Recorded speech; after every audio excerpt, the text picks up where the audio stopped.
छात्रों का दर्द क्या होता है आज मैं दिखाने वाला हूं। जय हिंद, आप देख रहे हैं हिंदुस्तान नेटवर्क और मैं हूं कुमार बबलू। अभी मैं मौजूद हूं गोरखपुर जंक्शन पे, जहां पे आज लाखों छात्र एग्ज़ाम देने के लिए गोरखपुर में आए हुए हैं। छात्रों से आज हम बातचीत करेंगे कि वे पेट का एग्ज़ाम देने के लिए किस किस ज़िले से आए हुए हैं। भाई साहब, कहाँ से आए हैं आप लोग? बस्ती से आए हुए हैं। कैसे आए हैं? ट्रेन से आए हैं। क्या कुछ समस्याएं झेलना पड़ा है? हाँ, समस्याएं बहुत भीड़ थी और उसका सामना करना पड़ा भीड़ का। प्रशासन के द्वारा कोई स्पेशल ट्रेन वगैरह नहीं चलाई गई? नहीं, स्पेशल नहीं, वही जो सबके लिए चलती है वही, उसी से आए।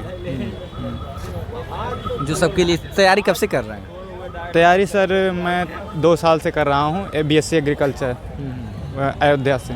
अयोध्या से कर रहे हैं। जी। तो तैयारी कब से इस क्षेत्र में आए? इस क्षेत्र में 3 साल हो गया टोटल। जी, 3 साल से तैयारी कर रहे हैं। चलिए, क्या कुछ कहना चाहेंगे आप जो प्रशासन वर्तमान चल रही है?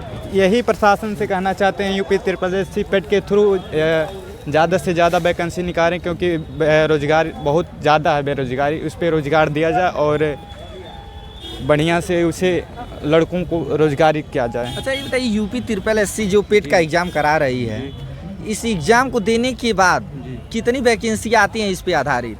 सर, इस पे यूपी SSC पेट के थ्रू लेखपाल की हो गई, उसके बाद में उसके फॉरेस्ट गार्ड की हो गई। यही सब यूपी कॉम्पिटिटिव एग्ज़ाम के थ्रू आती हैं। जी। तो मतलब कोई आपने दिया पेपर इसको देने के बाद? नहीं, अभी तो वैकेंसी में नहीं आई कोई। वैकेंसी जब आई ही नहीं तो भाई देंगे कहाँ से?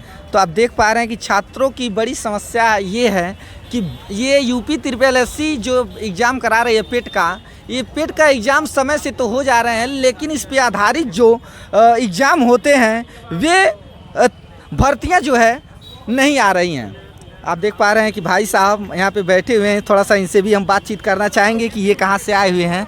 कहाँ से आए हैं सर? हम मऊ से आए हैं सर। मऊ से चल करके आए जी। हैं। कैसे, ट्रेन से आए हैं या बस से? ट्रेन से ही आए हैं सर। ट्रेन से आए हैं। क्या कुछ मुसीबतों का सामना करने के बाद आप रेलवे स्टेशन गोरखपुर तक आए? इतनी भीड़ थी कि कितने लोगों की उसमें तबीयत खराब हो गई।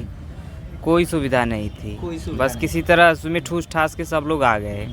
ठूस ठास के बोरिया की तरफ भर के फेंक दिया गया था एक वस्तु की तरह। जीवन से कोई मतलब ही नहीं है।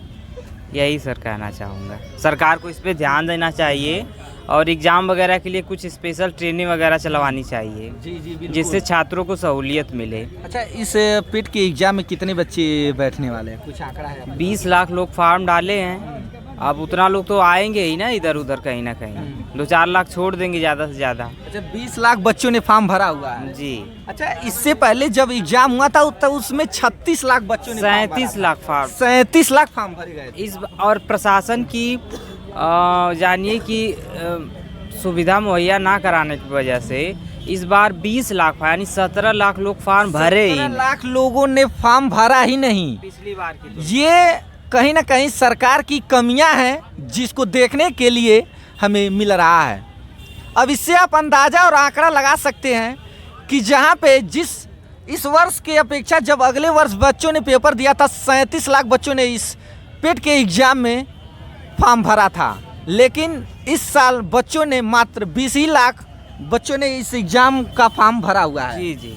और सर, इस एग्ज़ाम की एक कमी ये है कि अगर मान लीजिए साल भर में किसी का किसी वजह से तबीयत खराब हो गई या कोई परेशानी आ गई, पेपर छूट गया, तो साल भर के लिए वो बाइकाट हो गया, किसी भी एग्ज़ाम में वो शामिल नहीं हो पाएगा।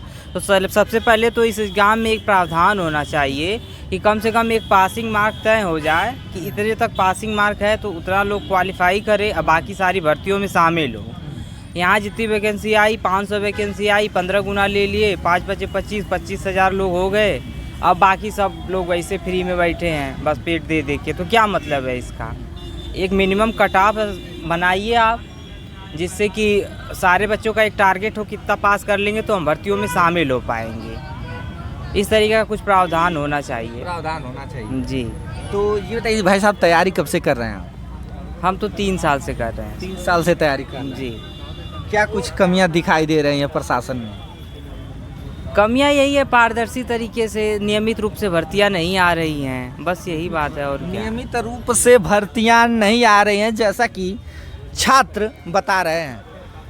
बाकी आप क्या सोचते हैं इन परीक्षाओं को लेकर के जो रणनीतियां प्रशासन तैयार कर रही हैं? और रणनीतियां क्या मैं कहूं, यहाँ पे कोई भी रणनीति मुझे तो दिखाई नहीं दे रही है। बाकी अगर आपको दिखाई दे रही है तो कमेंट करके ज़रूर बताइएगा। लोगों से हम बात करते हैं जिनसे बात नहीं हुआ। क्या नाम होगा भैया आपका? पवन यादव। पेपर देने आए हैं? हाँ जी। कहाँ से आए? अंबेडकर नगर से। अंबेडकर नगर से आए हुए हैं। हाँ जी, हाँ जी। क्या कुछ समस्याओं का सामना करने के बाद आप यहाँ आए? सबसे बड़ी दिक्कत तो ये है, अंबेडकर नगर से गोरखपुर दिया है, एकदम अपोजिट साइड में, कोई रेलगाड़ी की सुविधा नहीं है। अगर कम से कम एग्ज़ाम देना है तो इंटर कर दें, मतलब बगल वाला ज़िला दे दें, या एक थोड़ा थोड़ा। और सबसे बड़ी बात तो पेट हर साल हो रहा है, ये गलत है। सीटेट की तरह कर दे, 5 साल वैलिडिटी, 7 साल, या एक स्कोर इसका तय कर दे जो बार बार पेट का एग्ज़ाम ना देना पड़े। हर साल देना पड़ता है और वैकेंसी आती नहीं है, फिर दोबारा आती ही नहीं है। और हर साल ये जो पेट का एग्ज़ाम है कराना ज़रूरी होता है। हाँ, तो ये नहीं होना चाहिए ना हर बार। क्यों? जो नए बच्चे आए हैं उनका आप करवाइए, कम से कम 5 साल की वैलिडिटी तो रखिए कि 5 साल तक वो बंदा क्वालिफाइड है, और एक मिनिमम स्कोर रख दें कि ये क्वालिफाइड एरिया। हर बार परसेंटाइल कर देते हैं तो ये बहुत दिक्कत का सामना करना पड़ता है हमें हर साल। एज भी निकल जाती है, तो नए बच्चों का पेट का एग्ज़ाम हो, जो बच्चे दे चुके हैं क्वालिफाइड मार्क्स एक मिनिमम उन्हें निर्धारित करना चाहिए। और सबसे बड़ी बात तो एक ज़िला जो है वो इतनी दूर ना दे। ये कोई नौकरी के लिए तो परीक्षा हो नहीं रही, ये एक क्वालिफाइड एग्ज़ाम है, तो इसे बगल के ज़िले में दे सकते हैं। तो ये होना चाहिए ताकि लोगों को असुविधा का सामना ना करना पड़े। तो आप देख पा रहे हैं कि काफ़ी बच्चों ने सुझाव भी दिया है परीक्षाओं को लेकर के, भर्तियों को लेकर के। बाकी आप क्या सोचते हैं आप हमें कमेंट करके ज़रूर बताइएगा। मैं कुमार बबलू और आप देख रहे थे हिंदुस्तान नेटवर्क।